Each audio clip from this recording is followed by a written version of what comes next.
বিসমিল্লাহির রহমানির রহিম। আসসালামু আলাইকুম। তো আজকের ক্লাসটি হচ্ছে আমাদের লেসন নাম্বার 14, অর্থাৎ আজকে আমাদের 14 নাম্বার ক্লাস। অলরেডি আমরা 13টি ক্লাস কমপ্লিট করে ফেলেছি এই বেসিক ন্যারেশন চেঞ্জিংয়ের উপর, এবং এই বেসিক ন্যারেশন চেঞ্জিংয়ের আজকে 14 নাম্বার ক্লাসটি হচ্ছে last class. Now I will give you, for example, exclamatory sentence. What a beautiful idea it is, or how lovely the flower is, and hooray, we have won the game, or alas, I am undone. So I think you can do understand these are the example of exclamatory sentence, and now today I am going to make you understand this exclamatory sentence from direct to indirect. So if you are interested to learn exclamatory sentence changing from direct to indirect, so you are in right place and in right time. Now at first I will show you 6 example of exclamatory sentence.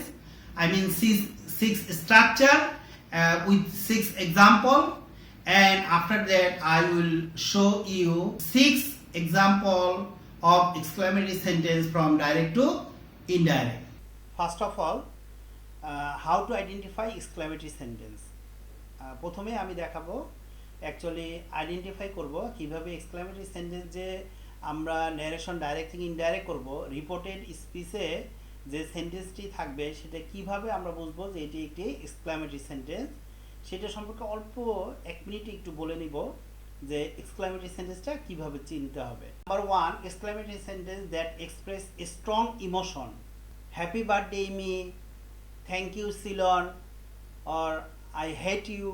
Example number 2, exclamatory sentence that begins with what, অর্থাৎ exclamatory sentence what দিয়ে শুরু হয়। What a lovely bouquet of flowers, what a cute puppy, what an ugly bug, what a happy ending, what an interesting book it is, what a brilliant student she is, what a noise they made.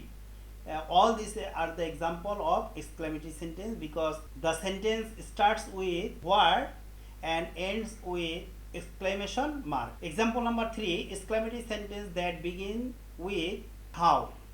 How দিয়ে শুরু হয়। For example, how bright they have grown in the sunlight, how well he listens, how slow they crawl, how fast you ran, how pretty she is. Example number 4, exclamatory sentence containing so. So দিয়েও শুরু হয় exclamatory sentence. For example, that birthday cake was so good. Sadia's gift was so amazing.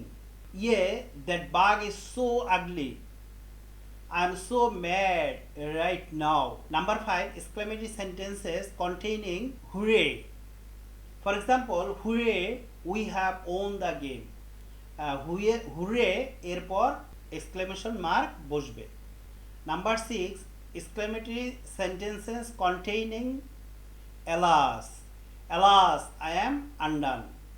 So এখানে কিন্তু দেখা যাচ্ছে যে alas বা hooray এগুলির পরে কিন্তু সেন্টেন্সটিতে এগুলির পরেই এক্সক্লেমেশন মার্কটি বসে, আর শেষে সেন্টেন্সের একদম শেষে গিয়ে ফুল স্টপ বসে। সো আমরা এই 6 ভাবে এক্সক্লেমেটরি সেন্টেন্সকে চিনে থাকবো। এই 6 ভাবেই এক্সক্লেমেটরি সেন্টেন্স সাধারণত লেখা হয়ে থাকে। সো এই সেন্টেন্সগুলি যখন রিপোর্টেড স্পিচে থাকবে তখন এই সেন্টেন্সগুলিকে ডাইরেক্ট থেকে ইনডাইরেক্ট করার সময় ন্যারেশনে যে রুলসগুলি ফলো করব সেইগুলি এখন আমি আলোচনা করব। ওকে, আমরা এখানে একটি এক্সাম্পল দেখতে পাচ্ছি যা হি said comma quotation how dirty my shirt is. এই যে কমা কোটেশনের ভিতরে যে সেন্টেন্সটি রয়েছে এটি একটি অ্যাকচুয়ালি এক্সক্লেমেটরি সেন্টেন্স, এবং এই কমা কোটেশনের ভিতরের এই অংশটিকে বলা হয় রিপোর্টেড স্পিচ, এবং বাহিরের এই অংশটিকে কে বলা হয় রিপোর্টিং স্পিচ, এবং এই ভার্বটিকে বলা হয় রিপোর্টিং স্পিচের এই ভার্বটিকে বলা হয় রিপোর্টিং ভার্ব। সো আমরা এই এখন যেহেতু এটি এক্সক্লেমেটরি সেন্টেন্স, রিপোর্টেড স্পিচে আমরা দেখতে পাচ্ছি একটি এক্সক্লেমেটরি সেন্টেন্স। সো এই এক্সক্লেমেটরি সেন্টেন্সের রিপোর্টেড স্পিচটি আমরা ডাইরেক্ট থেকে ইনডাইরেক্ট করার সময় যে যদি আমরা বুঝি যে সেন্টেন্সটি রিপোর্টেড স্পিচটি দ্বারা আনন্দসূচক কোনো বিষয় বোঝায়, আনন্দ বোঝায়, তাহলে আমরা এই রিপোর্টিং ভার্বটি উঠিয়ে দিয়ে লিখব exclaimed with joy। আর যদি এই সেন্টেন্সটি দ্বারা আনন্দ না বুঝে হর্ষ, বিষাদ বা বেদনা বোঝায়, তাহলে আমরা লিখব exclaimed with sorrow অথবা exclaimed with grief।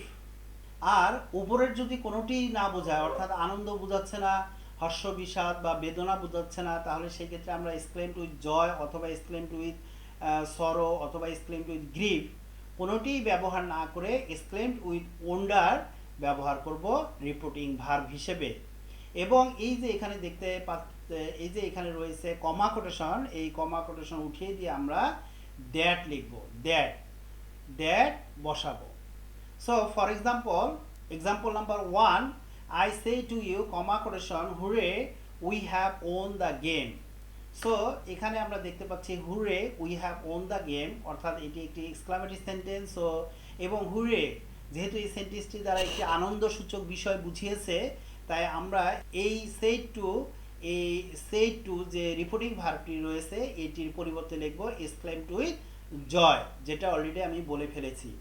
অর্থাৎ আই এক্সক্লেমড উইথ জয়, আর কমা কোটেশন উঠে গিয়ে আমরা লিখব দ্যাট, তারপরে হুরে বা এলাস যাই থাকুক সেটি আমরা বাদ দিতে হবে, কারণ আমরা সেন্টেন্সটিকে কিন্তু এক্সক্লেমেটরি থেকে অ্যাসার্টিভ করতেছি।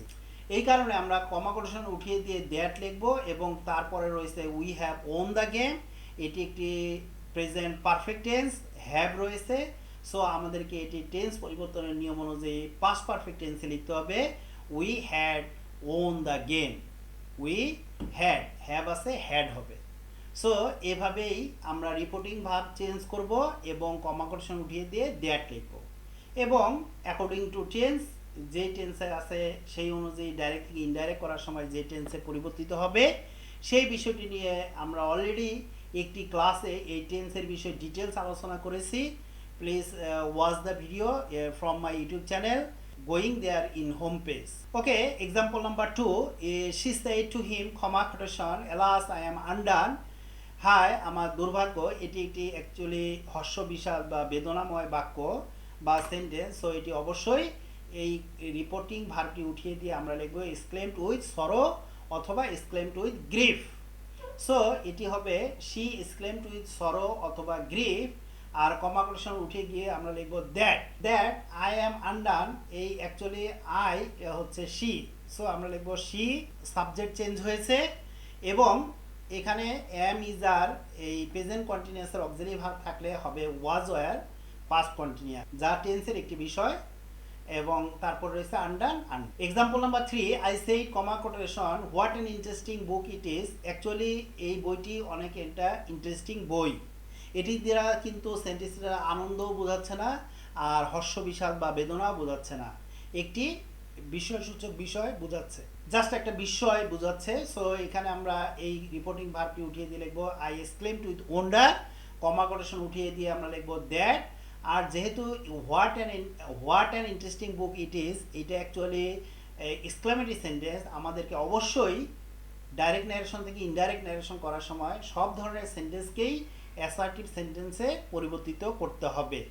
So what an interesting book it is, এটাকে আমরা সাবজেক্ট আর ভার্বটাকে প্রথমে লিখবো ইট ইজ। সো এটা হবে ইট ওয়াজ, এম ইজ আর থাকলে ওয়াজ ওয়ার হবে। So it was a very interesting book. Very শব্দটি অ্যাড করতে হবে এই কারণে যে যখন আমরা অ্যাসার্টিভ করতেছি তখন আমাদেরকে এক্সক্লামেটরি থেকে অ্যাসার্টিভ করার সময় ভেরি অ্যাড করতে হবে।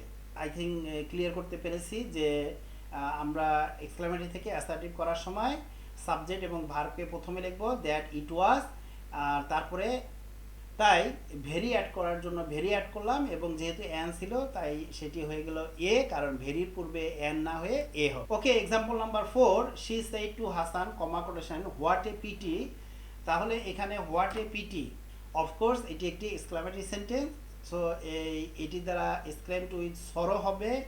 রিপোর্টিং ভার্বটি উঠিয়ে দিয়ে আমরা এক্সক্লেমড উইথ সরো লিখব, বিকজ হোয়াট এ পিটি এটি একটি হর্ষ, বিষাদ বা বেদনাময় বাক্য।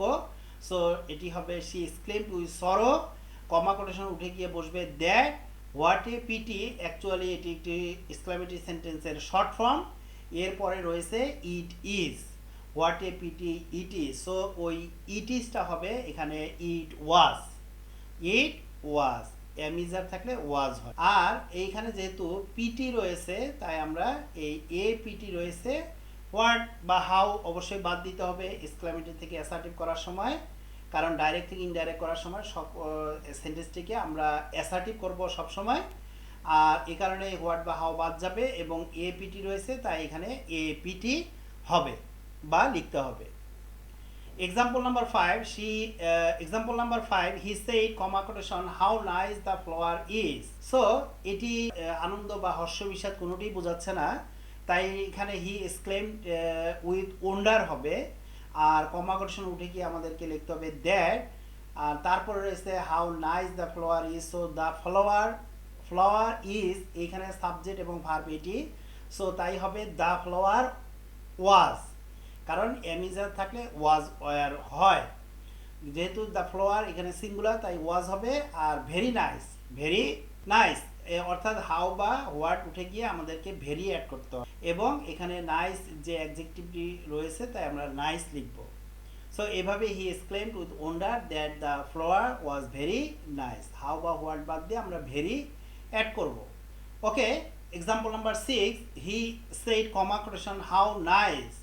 সো অনেক সুন্দর, যেহেতু এটা অনেক সুন্দর বিস্ময়সূচক বাক্য, এটা এক্সক্লেমেটরি সেন্টেন্স, বাট আনন্দ বা হর্ষ বিষাদ কোনোটি নয়, তাই আমরা লিখবো he exclaimed with wonder, comma quotation উঠে গিয়ে দ্যাট হাউ নাইস, এটা শর্ট ফর্ম, তো তারপরে রয়েছে ইট ইজ, আমাদেরকে ভেবে নিতে হবে ইট ইজ, সো এটা হবে দ্যাটের পরে দ্যাট, ইট ওয়াজ, ইট ইজটা রয়েছে এখানে অ্যাকচুয়ালি, সো এটা হবে ইট ওয়াজ ভেরি নাইস, এই হাউ এর পরিবর্তে আমরা ভেরি লিখবো। আর এখানে নাইস রয়েছে নাইস, হাউ নাইস। অ্যাকচুয়ালি যে কোনো সেন্টেন্সকে আমরা সবসময় অ্যাসার্টিভ করে নিব ডাইরেক্ট থেকে ইনডাইরেক্ট করার সময়। ফর এক্সাম্পল এখানে যদি এরকম থাকে, সো এই হাউ নাইস ইট ইজ, এই এক্সক্লেমেটরি সেন্টেন্সটা অ্যাসার্টিভ করবো আমরা ডাইরেক্টলি এইভাবে, ইট ইজ এই সাবজেক্ট এবং ভার্ব শেষে থাকে সবসময়, সো এটা আমরা প্রথমে লিখবো ইট ইজ, হাউ বা হোয়াট থাকলে উঠিয়ে দিয়ে আমরা লিখবো ভেরি, আর তারপরে রয়েছে যে অ্যাডজেক্টিভ সেটি লিখবো nice, it is very nice, এইভাবে। সো আই থিঙ্ক এটা ক্লিয়ার যে এই ইট ইজটা আগে লিখবো আর হাউ বা হোয়াট উঠিয়ে দিয়ে আমরা ভেরি লিখবো, তারপর আমরা নাইস অর্থাৎ অ্যাডজেক্টিভ যা থাকবে ভেরির পরে সেটি লিখব। এইভাবে আমরা এক্সক্লেমেটরি সেন্টেন্সকে অ্যাসার্টিভ সেন্টেন্সে পরিণত করি বা করার নিয়ম। So now your turn. Please do these 10 sentences from direct to indirect. Please change these 10 sentences from direct to indirect and submit below of this video in the comment section. I will give you feedback whether these are correct or not, or what will be the best answer, inshallah. And today is our class number 14. So next in the next class number 15 or part 15, I will discuss from the very beginning the passage narration from direct to indirect. Passage narration কে কিভাবে direct থেকে indirect করতে হয়। Actually passage narration class 9, 10 intermediate এবং অনেক competitive job এক্সামে এই ধরনের প্যাসেজগুলি direct থেকে ইনডাইরেক্ট করতে দেওয়া হয়। সো আই থিঙ্ক এই লেসন 15 দেখার আমন্ত্রণ রইল। এগুলি দেখে এগুলি শিখে নিজে অ্যাপ্লাই করে পরীক্ষায় ভালো মার্ক পাওয়ার মতো স্কিলফুল হওয়ার জন্য আমি এই ধরনের হেল্প চালিয়ে যাব ইনশাল্লাহ। এরপরেও যদি কোনো ধরনের কোনো সমস্যা হয় বা সমস্যা থাকে কমেন্ট সেকশনে কমেন্ট করে আমাকে জানাতে পারেন। আমি সর্বাত্মক চেষ্টা করব আগামীকাল থেকে class number or lesson number 15 শুরু হবে প্যাসেজ ন্যারেশনের অ্যাডভান্স বিষয়ে আলোচনা দিয়ে। If you think this video helps you a lot, so please like this video, comment below and share with your friends and with the members of your family. So next class lesson number 15 থেকে I will discuss with the details or advance of passage narration from direct to indirect. So till then stay fine and take care. All the best. Assalamu alaikum.